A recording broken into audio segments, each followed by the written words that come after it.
out there who still doubts that America is a place where all things are possible, who still wonders if the dream of our founders is alive in our time, who still questions the power of our democracy, tonight is your answer.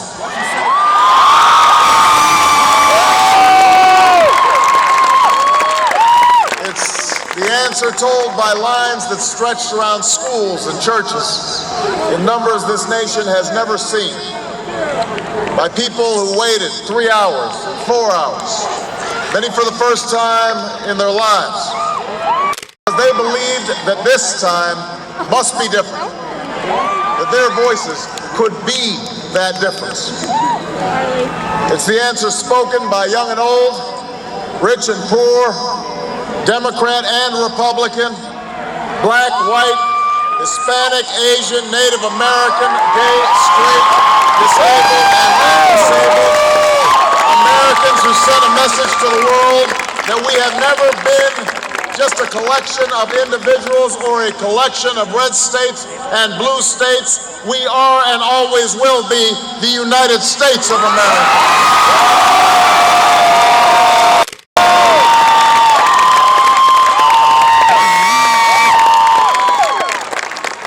It's the answer that led those who've been told for so long by so many to be cynical and fearful and doubtful about what we can achieve, to put their hands on the arc of history and bend it once more toward the hope of a better day.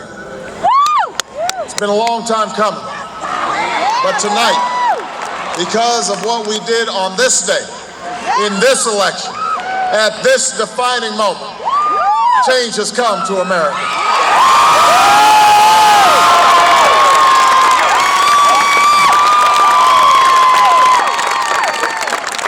A little bit earlier this evening, I received an extraordinarily gracious call from Senator McCain.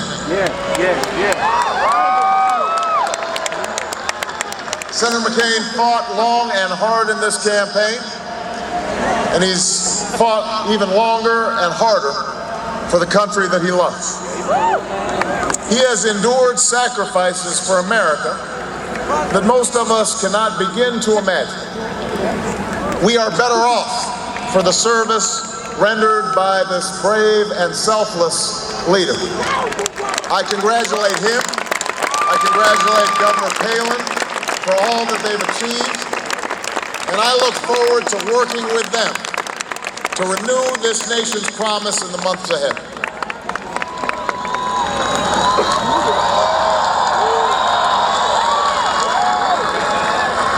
I want to thank my partner in this journey, a man who campaigned from his heart and spoke for the men and women he grew up with on the streets of Scranton and rode with on the train home to Delaware, the Vice President-elect of the United States, Joe Biden.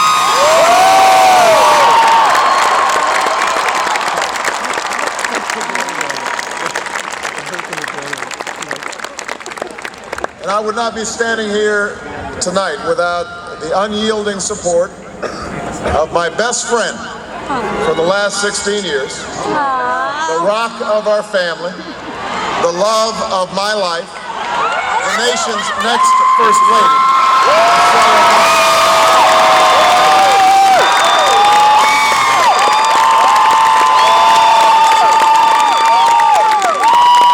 Sasha and Malia, I love you both more than you can imagine. And you have earned the new puppy that's coming with us to the White House.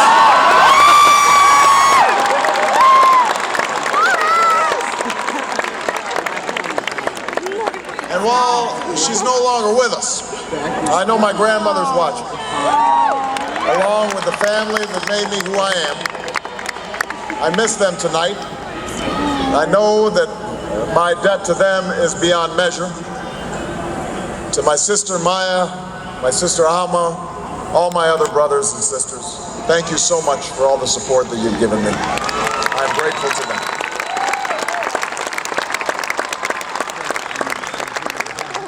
to my campaign manager, David Plouffe.